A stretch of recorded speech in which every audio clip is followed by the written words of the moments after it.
প্রার্থনা শব্দটি আমাদের কাছে অতি পরিচিত। জীবনের নানা পরিস্থিতিতে আমরা ঈশ্বরের কাছে প্রার্থনা করি।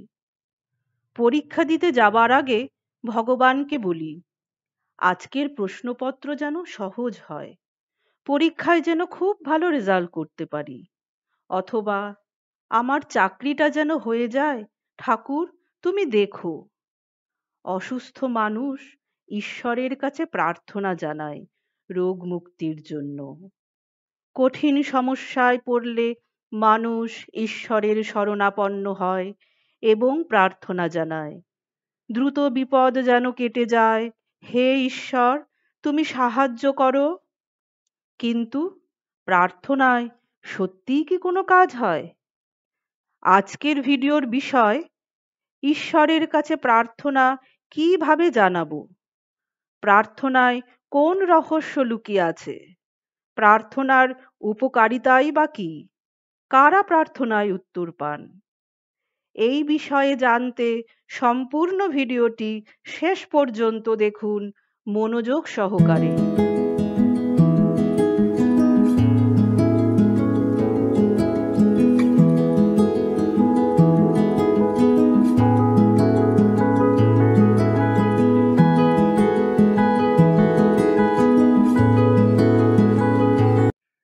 গীতায় শ্রীকৃষ্ণ বলেছেন, 4 প্রকার মানুষ ঈশ্বরকে ডাকেন: আর্ত, অর্থার্থী, জিজ্ঞাসু ও জ্ঞানী। এই 4 প্রকার লোক ঈশ্বরকে ভজনা করেন। আর্ত অর্থাৎ যারা দুঃখ বা বিপদে পড়ে ভগবানকে ডাকে। অর্থার্থী যারা সম্পদ চায় বা জাগতিক কিছু পেতে চায়। জিজ্ঞাসু যাদের জীবনের তাৎপর্য জানার ইচ্ছা আছে এবং ঈশ্বরকে জানার চেষ্টা আছে। জ্ঞানী যিনি জীবনের তাৎপর্য জেনেছেন এবং ঈশ্বরের অস্তিত্ব অনুভব করেছেন। এদের মধ্যে অধিকাংশ মানুষ প্রার্থনা করেন দুঃখ দূর করবার জন্য বা কোনো কিছু পাওয়ার জন্য। প্রার্থনা সঠিকভাবে অভ্যাস করলে মানুষ অনেকভাবে উপকার পেতে পারেন। প্রার্থনা ঈশ্বর সাধনার একটি পথ হলেও অভ্যাসকারী ব্যক্তি মানসিকভাবে শক্তিশালী হয়ে ওঠেন। সাধারণ মানুষ দৈনন্দিন সমস্যাগুলির মোকাবিলা সহজেই করতে পারেন যদি তিনি নিয়মিত প্রার্থনা অভ্যাস করেন। প্রার্থনা সঠিক পদ্ধতিতে কিভাবে করব, এইবার জেনে নেওয়া যাক। আমাদের প্রার্থনা যে বিষয়ে হবে সেটিকে নিজের মাতৃভাষায় সুস্পষ্টভাবে প্রথমে ভেবে নিতে হবে। যেখানে আপনি প্রার্থনা করবেন, যেমন কোনো মন্দির বা উপাসনা গৃহ, সেখানে প্রতিমার দিকে মুখ করে বসুন। বাড়িতে হলে ইষ্টের ছবি সামনে রেখে তার সামনে বসুন। প্রার্থনা করবেন নির্জন স্থান বা কোলাহল মুক্ত স্থানে। প্রার্থনার সময় একটি পরিষ্কার আসনে বসে সামনে ছোট প্রদীপ জ্বালিয়ে দেবেন এবং সুগন্ধি ধূপ জ্বালিয়ে রাখবেন। এইবার কিছুক্ষণ আপনার ইষ্টের ছবির দিকে মনোযোগ সহকারে তাকিয়ে থাকুন। এরপর ভাবুন তিনি আপনাকে সরাসরি দেখছেন। কয়েক মিনিট ধরে ভাবতে থাকুন।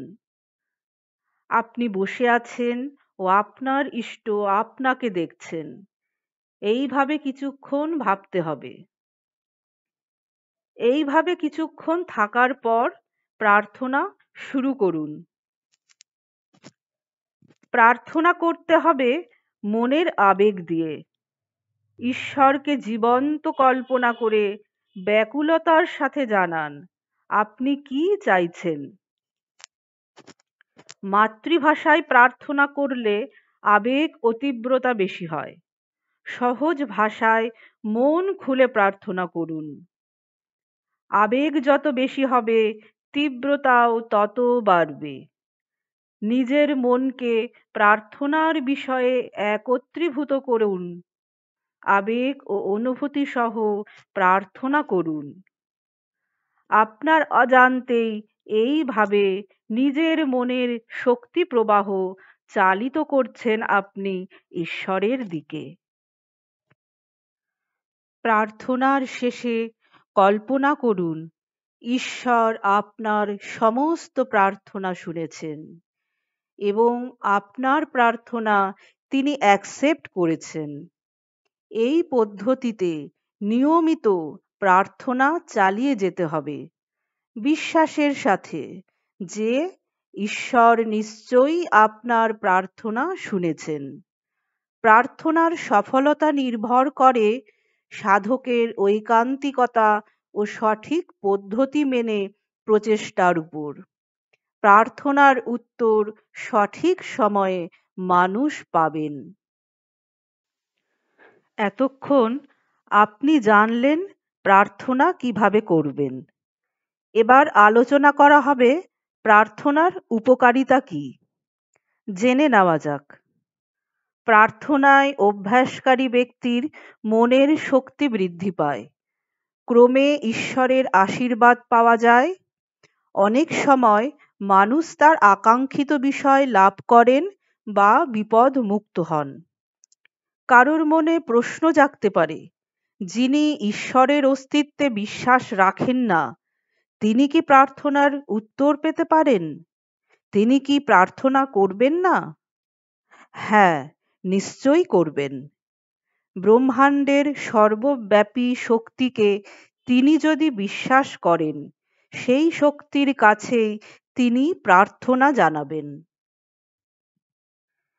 এবার আমরা জানব প্রার্থনা কিভাবে কাজ করে। প্রার্থনার পিছনে কোন রহস্য লুকিয়ে আছে। তার আগে জেনে নেওয়া যাক প্রার্থনা কাকে বলে।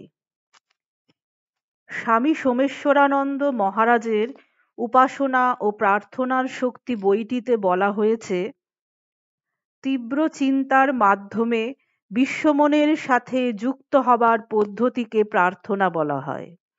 আবার এইরূপ চিন্তার সাহায্যে নিজের অন্তরের অন্তরতম সত্তার সঙ্গে যুক্ত হবার চেষ্টাকেও প্রার্থনা বলে। আমাদের শরীরের মধ্যে যে মন আছে সেটা ব্যক্তিমন, আর বিশ্বের মধ্যে যে চেতন সত্তা আছে তাকে বলা হয় বিশ্বমন বা কসমিক মাইন্ড। বিশ্বমন সমস্ত কিছু জুড়ে রয়েছে, সর্বত্র আছে। আপনি যখন প্রার্থনা করছেন, মন তীব্রভাবে আবেগের দ্বারা একাগ্র হয়ে ওঠে। আপনার মন প্রার্থনার বিষয়ে কনসেন্ট্রেটেড হয়ে উঠছে। অন্য সমস্ত রকমের চিন্তা ওই সময় বন্ধ হয়ে যায়। এই অবস্থায় আপনার মনের অবচেতন স্তর ছাড়িয়ে চিন্তার কণাগুলি বা চিন্তার স্রোতগুলি অতিচেতন স্তরে চলে যায়। তীব্রতা ও আবেগ বাড়লে চিন্তা স্রোতগুলি আপনার মনের অতিচেতন স্তরকেও অতিক্রম করবার অবস্থায় আসে। এই অবস্থায় বিশ্বমন বা কসমিক মাইন্ডের স্পর্শ পাওয়া যায়। বিশ্বমনে নানা রকমের চিন্তার স্রোত বা তন্মাত্রার ঢেউ বর্তমান থাকে। ব্যক্তিমন যখন বিশেষ তন্মাত্রার তরঙ্গ নিয়ে তার কাছে আসে, অর্থাৎ বিশ্বমনের সংস্পর্শে আসে, তখন অনুরূপ তন্মাত্রার তরঙ্গ নেমে আসে ব্যক্তিমনে। হাই পটেনশিয়াল থেকে লো পটেনশিয়ালে বিদ্যুৎ যেমন নেমে আসে প্রবল শক্তি নিয়ে, প্রার্থনায় এইভাবে বিশ্বমানসের বিশেষ শক্তি নেমে আসে ব্যক্তিমনে। ব্যক্তিমনে যা কল্পনা বা মানসিক ভাবে ছিল সেটা তখন বাস্তব হয়ে ওঠে। এটা হলে মানুষ তার প্রার্থনার উত্তর পায়।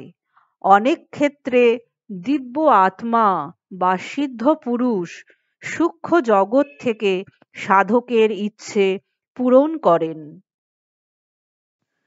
এখন বিষয়টি উদাহরণ সহ বলছি।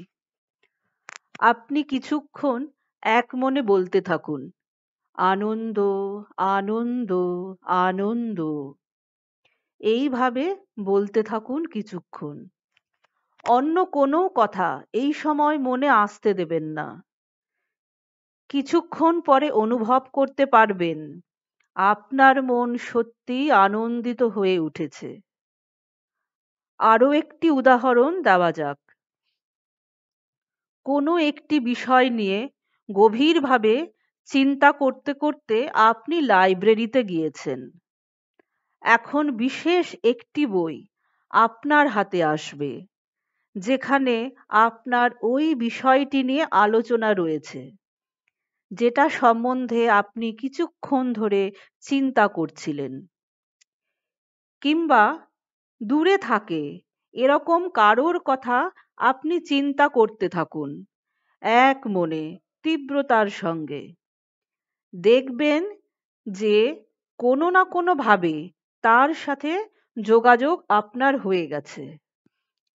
আপনি নিজেও এই রকম পরীক্ষাগুলি করে দেখতে পারেন। দর্শক বন্ধুগণ, আমরা তাহলে জানতে পারলাম প্রার্থনার পিছনে কি রহস্য আছে, কিভাবে আমাদের প্রার্থনা কাজ করে। আরেকবার সংক্ষেপে বলে দিই।